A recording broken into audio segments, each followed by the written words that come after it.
La Coca-Cola si beve le falde del Veneto, 1 miliardo e 500 milioni di metri cubi d'acqua prelevati dalla multinazionale americana dalle falde appunto della nostra regione a fronte di un contributo di appena 18.000 euro annui.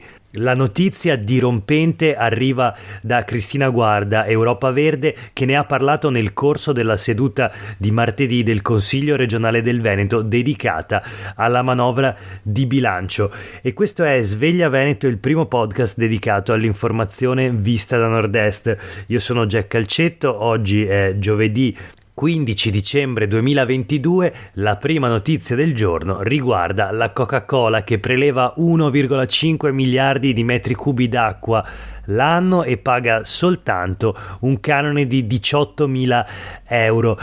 La consigliera regionale dei Verdi, Cristina Guarda, a fronte dell'enorme prelievo e di un pagamento così limitato, aveva chiesto alla regione di introdurre un contributo fiscale a carico delle aziende produttrici di bibite analcoliche che sfruttano l'acqua delle falde venete. Ma la mia proposta è stata bocciata, spiega Guarda in una nota ripresa oggi dai quotidiani del gruppo Gedi. Non solo la giunta regionale, la giunta Zaia glissa sulla riduzione dell'emungimento d'acqua che sarebbe necessaria per rispettare il piano di tutela delle acque, ma si rifiuta perfino di chiedere un minimo contributo fiscale per recuperare almeno in parte le esternalità negative che ricadono sul territorio in termini di consumo della risorsa idrica. Tutto questo avviene mentre ai cittadini quest'estate, in piena siccità, è stato chiesto di ridurre i consumi e i sindaci hanno chiuso i rubinetti agli agricoltori.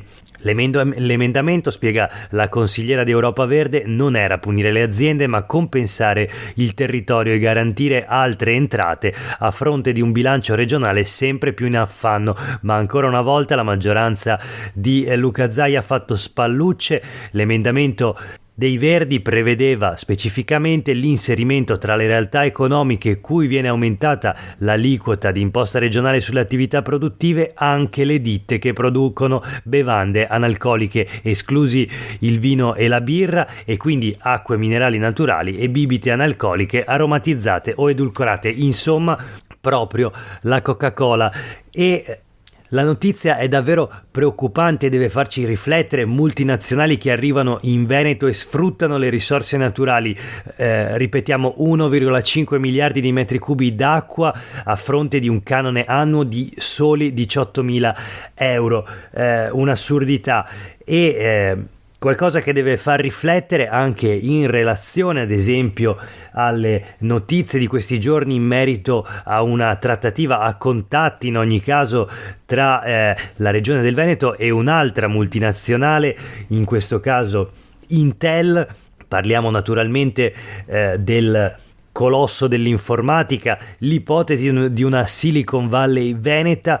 Pochi i dettagli. L'altro giorno lo stesso presidente Zaia, sempre in Consiglio regionale nella discussione sulla manovra di bilancio, ha detto di non poter dare ulteriori dettagli, ma allora quello che ci si chiede è: qual è il costo sociale ma anche ambientale di portare queste multinazionali sul territorio veneto? Lo scopriremo nei prossimi giorni, nelle prossime settimane, forse nei prossimi anni. Intanto proseguiamo con la rassegna stampa e parliamo di Ultima Generazione. Gli attivisti che ieri hanno bloccato il Ponte della Libertà che collega Mestre a Venezia, mezz'ora di caos e code. La notizia sul Gazzettino di oggi: 8 esponenti del movimento ambientalista, appunto Ultima Generazione, ieri mattina alle 10 a Venezia, per dire basta al riscaldamento globale. Hanno bloccato appunto il Ponte della Libertà, l'unica via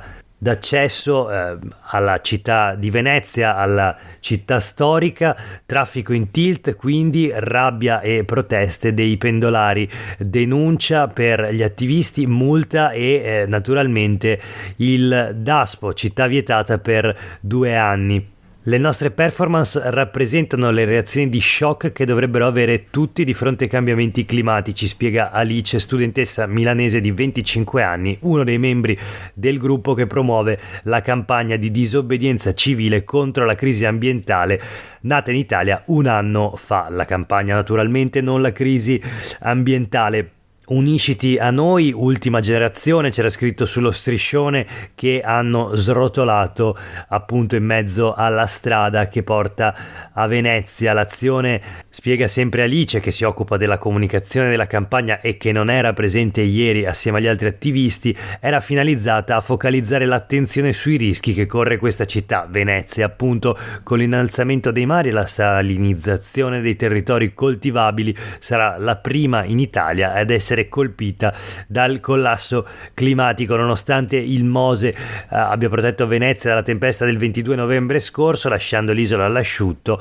Gli attivisti di ultima generazione contestano queste misure che giudicano un palliativo e non certo una soluzione. Insomma, difficile dare torto agli attivisti di ultima generazione, almeno rispetto ai contenuti della loro protesta. Naturalmente la modalità di grande impatto, bloccando il traffico, ha generato, come in altri casi già era successo in Italia, reazioni di rabbia e proteste tra gli stessi pendolari, e del resto è proprio così che l'azione, condotta da un numero relativamente ridotto di attivisti, nelle foto sono soltanto 5, riesce comunque ad avere un forte impatto. Voltiamo pagina e proseguiamo con la rassegna. Torniamo sui quotidiani del gruppo Gedi, dove si parla della congiuntura economica, in particolare dell'inflazione e della crisi energetica. Da Banca Italia arriva un'allerta che è preoccupante. Naturalmente dice la Banca d'Italia che il Veneto è l'area più esposta al caro gas. Secondo l'economista Annalisa Frigo, siamo vulnerabili agli aumenti dei prezzi dell'energia, e il professor Lorenzo Forni del Dipartimento di Economia dell'Università degli Studi di Padova e Chief Economist di Prometeia ha lanciato un allarme e dice: non stiamo sviluppando abbastanza le energie rinnovabili. E in effetti proprio nei giorni scorsi, nella discussione del documento di economia e finanza regionale, è emerso come il Veneto sia sotto alla media nazionale di consumo di energia elettrica da fonti rinnovabili, cioè la quota di energia prodotta da fonti rinnovabili sul totale è più bassa rispetto alla media nazionale e è addirittura in calo negli ultimi anni, quindi qualcosa di assurdo, una tendenza assolutamente negativa che appunto ci rende più esposti al caro gas. Infine, due notizie per chiudere la rassegna stampa di oggi. Sul Corriere del Veneto, la vicenda dell'ennesima tragedia sul lavoro che è avvenuta nella tarda mattinata di ieri, poco dopo le 11:30 a Cessalto, all'interno di un'azienda vitivinicola. Muore nella cisterna del vino, ucciso dalle esalazioni tossiche. Questo il titolo sul Corriere del Veneto. Cessalto, dramma nell'azienda dell'ex patron del Treviso Calcio, che dice era come un figlio, riferendosi all'operaio 43 anni di origine albanesi, residente nella zona. Secondo le prime ricostruzioni è rimasto soffocato mentre stava lavorando all'interno di una cisterna in acciaio in autoclave utilizzata per il vino. Inutile l'intervento di un medico del 118 che ha tentato di rianimare l'operaio. Sul caso indagano i carabinieri della stazione di Cessalto. Servono interventi significativi, chiede la CGIL, in termini di adozione di dispositivi di sicurezza, di applicazione dei protocolli di prevenzione del rischio, di formazione, anche impegnando in prima linea l'ente bilaterale nell'erogazione di risorse ad hoc. Questa la dichiarazione dei sindacalisti, del sindacato, che naturalmente esprime la sua vicinanza a famiglie e colleghi colpiti dal dramma dell'ennesima morte sul lavoro in Veneto.